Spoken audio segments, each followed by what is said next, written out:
ꯑꯩꯒꯤ ꯑꯍꯥꯟꯕ ꯂꯥꯏꯐ ꯇꯥꯏꯝꯒꯤ ꯑꯍꯥꯟꯕ ꯑꯩꯒꯤ ꯂꯥꯛꯆꯕ ꯀꯣꯂꯥꯕꯣꯔꯦꯁꯟꯒꯤ ꯄꯣꯠꯅꯤ ꯑꯁꯤꯁꯦ ꯃꯌꯥꯝ ꯑꯩꯒꯤ ꯍꯟꯗꯛꯀꯤ ꯑꯩꯒꯤ ꯑꯍꯥꯟꯕ ꯑꯩꯒꯤ ꯐꯪꯖꯕ ꯒꯤꯐꯠꯅꯤ ꯍꯥꯏꯕꯀꯣ ꯏꯆꯤꯟꯅꯥꯎꯁꯤꯡꯗ ꯃꯌꯥꯝꯁꯤꯡꯗ ꯍꯥꯏꯅꯤꯡꯕꯅꯤꯗ ꯇꯧꯕꯅꯤ ꯍꯧꯖꯤꯛꯇ ꯊꯨꯡꯉꯔꯕꯅꯦꯕꯀꯣ ꯑꯗꯨꯗꯨꯒꯤ ꯑꯩꯅ ꯎꯠꯆꯅꯤꯡꯕꯅꯦꯕꯀꯣ ꯑꯁꯤꯁꯦ ꯑꯩꯒꯤ ꯐꯥꯔꯁ ꯇꯥꯏꯝ ꯑꯩꯒꯤ ꯀꯩꯅꯣ ꯒꯤꯐꯠ ꯀꯣꯂꯥꯕꯣꯔꯦꯁꯟ ꯒꯤꯐꯠꯅꯤ ꯏꯆꯤꯟꯅꯥꯎꯁꯤꯡꯗ ꯍꯥꯏꯅꯤꯡꯕꯅꯤꯅ ꯑꯩ ꯀꯠꯊꯣꯔꯛꯄꯅꯤ ꯑꯩ ꯑꯗꯨꯝ ꯎꯠꯆꯔꯛꯀꯦ ꯑꯩ ꯑꯁꯤꯁꯦ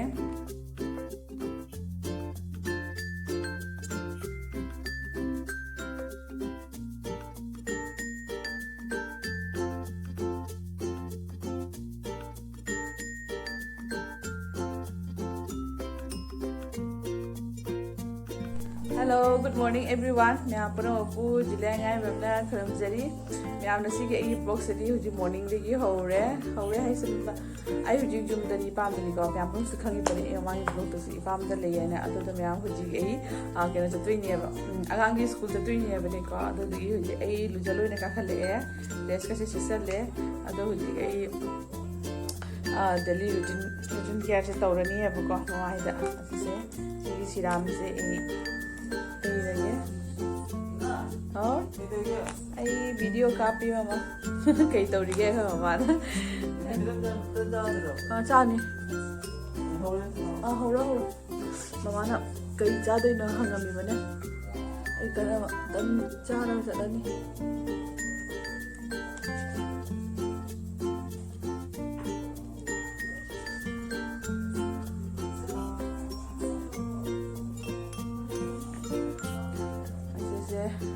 बदास की जापानी सगुना की देखी मुझे मत लगे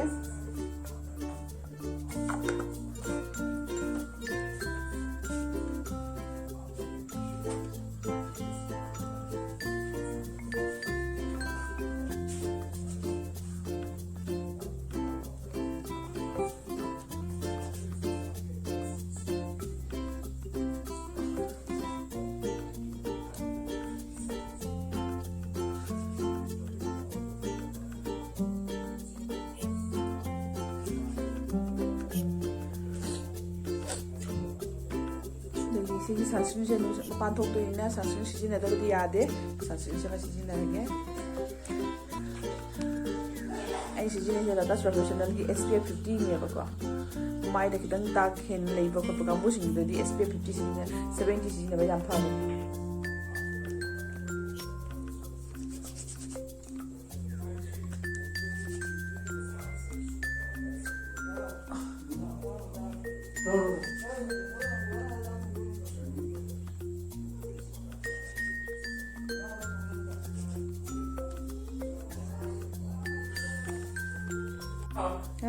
मैम लेवी ऐसे की काजल से दे रही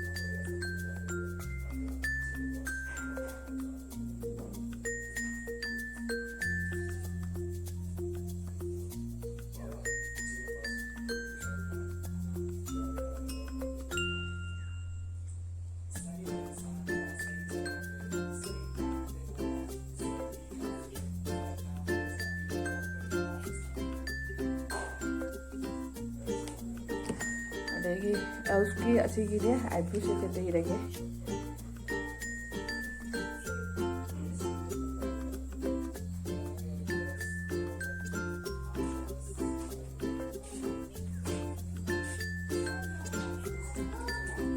मैं अच्छी की लिपस्टिक से तैयारी करा तो लाइट पिंक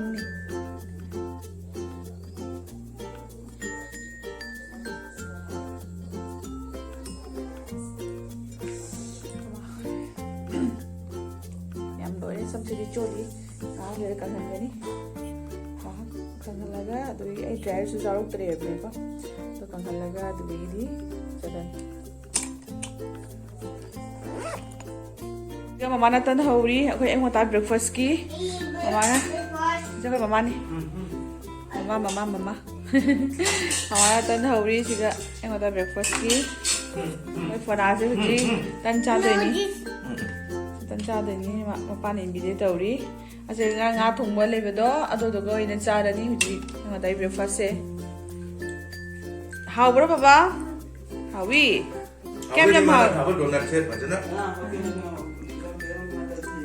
ꯃꯌꯥꯝ ꯑꯩ ꯍꯧꯖꯤꯛ ꯃꯊꯛꯇ ꯀꯥꯈꯠꯀꯦ ꯇꯧꯏꯅꯤ ꯀꯔꯤ ꯍꯥꯏ ꯀꯩꯅꯣ ꯇꯧꯒꯦ ꯐꯤ ꯐꯧꯔꯨꯒꯦ ꯍꯥꯏꯕꯅꯦ ꯌꯨꯝ ꯃꯊꯛꯇꯅꯦ ꯑꯗꯨ ꯃꯌꯥꯝ ꯑꯩꯁꯨ ꯃꯊꯛ ꯀꯥꯔꯨꯁꯤ ꯃꯊꯛꯇ ꯀꯥꯒꯦ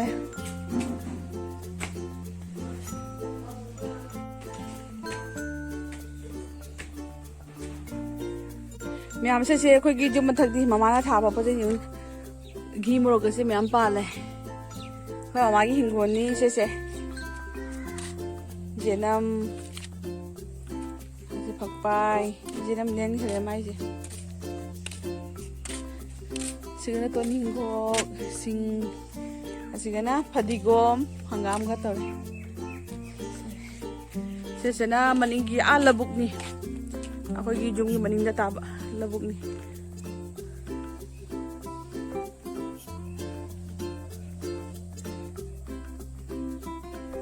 ꯃꯌꯥꯝ ꯑꯩ ꯍꯧꯖꯤꯛ ꯐꯤ ꯐꯧꯗꯣꯛꯀꯦ ꯁꯤ ꯀ꯭ꯋꯥꯁꯨ ꯐꯧꯅ ꯀꯪꯍꯜꯂꯦ ꯃꯊꯛꯁꯦ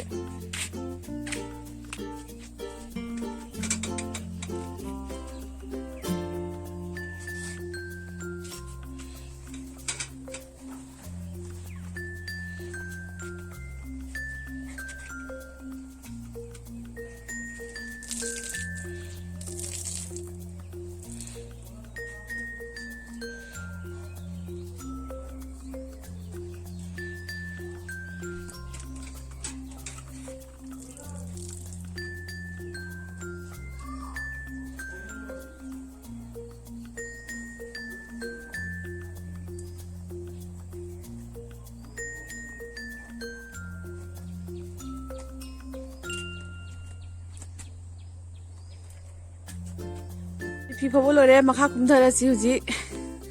ꯐꯤ ꯐꯧꯕ ꯂꯣꯏꯔꯦ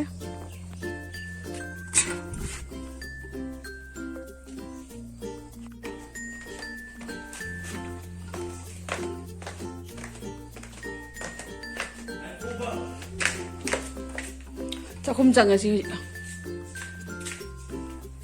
ꯍꯧꯖꯤꯛ ꯑꯩ ꯕ꯭ꯔꯦꯛꯐꯥꯁ ꯆꯥꯔꯒꯦ ꯃꯃꯥꯅ ꯇꯟ ꯍꯧꯅ ꯂꯣꯏꯔꯦ ꯑꯩ ꯆꯥꯔꯒꯦ ꯆꯥꯡ ꯆꯥꯔꯒ ꯑꯉꯥꯡ ꯁ꯭ꯀꯨꯜ ꯊꯦꯡꯈꯔꯦ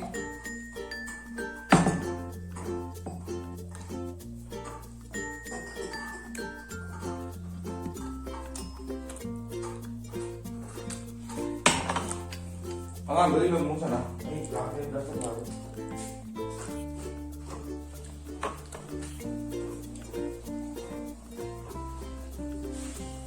ꯗꯣꯅꯠ ꯆꯥꯔꯁꯤ ꯂꯣꯏꯔꯕꯣ ꯇꯧꯈ꯭ꯔꯕꯣ ꯗꯣꯅꯠꯀ ꯄꯤꯁꯀ ꯆꯥ ꯈꯤꯇꯪ ꯌꯥꯝ ꯌꯥꯝ ꯏꯟꯁꯜꯂꯨ ꯗꯣꯅꯠ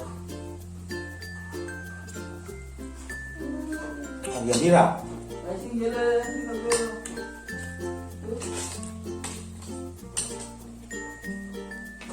ꯄꯣꯇꯦꯇꯣ ꯗꯣꯅꯠ ꯃꯌꯥꯝ ꯑꯩ ꯍꯧꯖꯤꯛ ꯌꯨꯝꯗꯒꯤ ꯊꯣꯛꯑꯦ ꯀꯩꯅꯣ ꯇꯧꯗꯦ ꯁ꯭ꯀꯨꯜ ꯆꯠꯇꯣꯏꯅꯦꯕꯀꯣ ꯑꯉꯥꯡꯒꯤ ꯍꯧꯖꯤꯛ ꯂꯣꯏ ꯊꯣꯛꯂꯦ ꯍꯧꯖꯤꯛ ꯁꯤ ꯃꯅꯤꯡꯒꯤꯁꯦ ꯑꯩꯈꯣꯏ ꯄꯥꯟꯅꯒꯤ ꯌꯨꯝꯅꯤ ꯑꯩꯈꯣꯏ ꯍꯥꯟꯅꯒꯤ ꯌꯨꯝꯅꯤ ꯍꯥꯏꯕꯅꯦ ꯑꯗꯨꯗꯤ ꯃꯌꯥꯝ ꯌꯨꯝ ꯌꯦꯡꯃꯤꯟꯅꯁꯤꯀꯣ ꯃꯊꯪ ꯃꯊꯪ ꯑꯩꯗꯤ ꯊꯣꯛꯂꯛꯑꯦ ꯃꯌꯥꯝ ꯑꯩꯈꯣꯏ ꯍꯧꯖꯤꯛ ꯊꯣꯛꯂꯛꯑꯦ ꯁꯤꯗꯒꯤ ꯆꯠꯂꯦ ꯍꯧꯖꯤꯛ ꯒꯥꯔꯤꯗꯅꯤ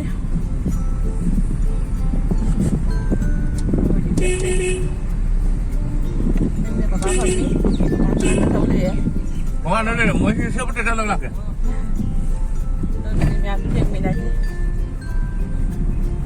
ꯏꯆꯟꯄꯥꯒꯤ ꯁ꯭ꯀꯨꯜ ꯌꯧꯅ ꯑꯩ ꯊꯤꯜꯂꯝꯃꯦ ꯃꯊꯛꯇ ꯍꯧꯖꯤꯛ ꯀꯨꯝꯊꯔꯛꯏꯅꯤ ꯁꯤ ꯉꯥꯏꯍꯥꯛ ꯃꯈꯥꯁꯤꯒ ꯐꯝꯒꯦ ꯑꯗꯨꯗꯤ ꯃꯌꯥꯝꯗꯣ ꯃꯊꯪ ꯑꯗꯨꯝ ꯌꯦꯡꯍꯜꯂꯛꯀꯦ ꯊꯅꯝꯃꯝꯅꯦ ꯃꯊꯛꯇ ꯍꯦꯜꯂꯣ ꯑꯦꯚ꯭ꯔꯤꯋꯥꯟ ꯃꯌꯥꯝ ꯑꯩ ꯍꯧꯖꯤꯛ ꯕꯤꯁꯥꯜꯗ ꯂꯥꯛꯏ ꯑꯉꯥꯡꯒꯤ ꯁꯥꯟꯅꯕꯒꯤ ꯄꯣꯠ ꯆꯩ ꯑꯗꯒꯤꯗꯤ ꯌꯨꯝꯒꯤ ꯄꯣꯠ ꯆꯩ ꯈꯔ ꯂꯧꯔꯤ ꯑꯗꯣ ꯑꯩ ꯌꯦꯡꯍꯟꯒꯦ ꯌꯦꯡꯉꯨꯅꯦ ꯒꯥꯔꯤꯒꯤ ꯀꯩꯅꯣꯁꯦ ꯑꯃ ꯂꯧꯕꯤꯔꯦ ꯑꯁꯤꯒꯤ ꯁꯥꯟꯅꯕꯒꯤ ꯄꯣꯠ ꯆꯩꯁꯦ ꯑꯃ ꯂꯧꯔꯦ ꯁꯤꯒꯤ ꯅꯣꯡꯃꯩꯁꯦ ꯑꯃ ꯂꯧꯕꯤꯒꯦ ꯇꯧꯕ ꯑꯉꯥꯡꯒꯤ ꯁꯥꯟꯅꯕꯒꯤ ꯁꯦꯛꯁꯟꯗ ꯂꯥꯛꯄꯅꯦꯕꯅꯦ ꯁꯥꯟꯅꯕꯒꯤ ꯄꯣꯠ ꯆꯩ ꯉꯥꯛꯇ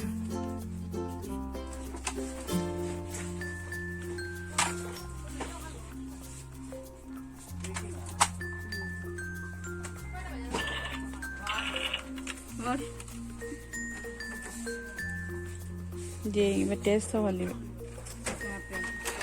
देखना पड़ेगा काउंटर आई बिल थी गए तौरी हजी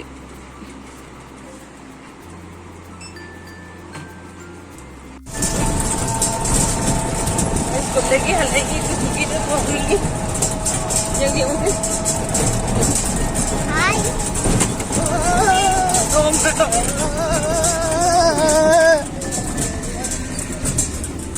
हजी चचागे तौरी हजी कौन तौरे कह फी होंदोक्तरे चक्चा लोरा थेंनरसु मैम चक्ला मन लोइरे मैम अखोय हजी पंतोलैदा कोइबा चली युमदगी थुकले हजी अखोय पंतोलैदने कोइबा चलुइगे हमतंग आई लाकपदगी चलुद्री कमदं चलुगे सुगा सुगा लेरे चंगरे चंगो चंगो चंगो मनुंगा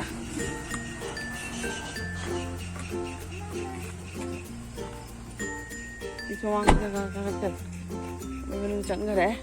Oh, phải pantol lagi get ni. Phải pantol lagi jom ni, kai chang. Phải pantol lagi jom ni.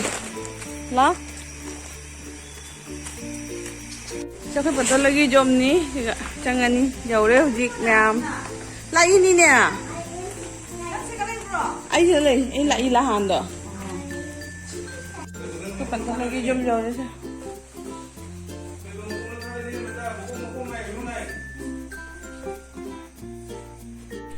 Ma'am हजी जुमदा लाए कहीं अखोई पंतोलै जुम चलुरगने वाई सुनाबदने वीडियो गम काबा गमक्तबे बारी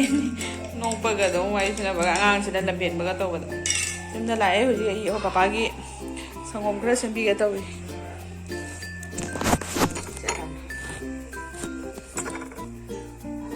सेंबिबा तुलसी मा हापीगे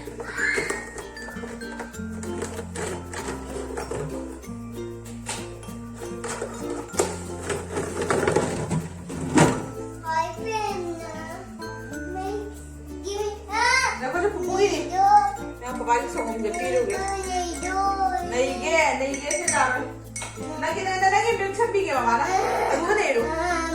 Yang biru ke kata ke? Biru ke? Tapi no. Kau tuh sana no. Mobile angin apa ya pati?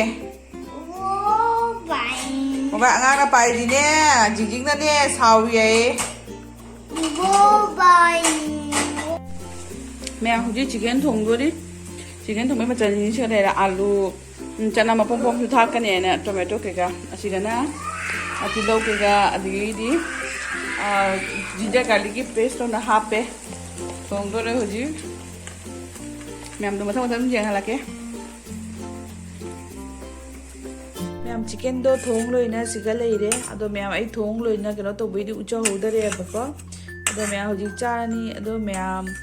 xí cái này đấy chicken che asiga kanoga thai bane garlic ka chanam ma thai bana pum pum hai chupa ja haw bane ba ado me am thong ma je bajana ulo dire angangi ni ngai tawna ado me am video se matang ase sum loi lage me am nusi video na ei channel subu like subscribe share to video please me am comment se tu mai bir mo nungai nungai te do dani me am video se matang sum loi lage bye bye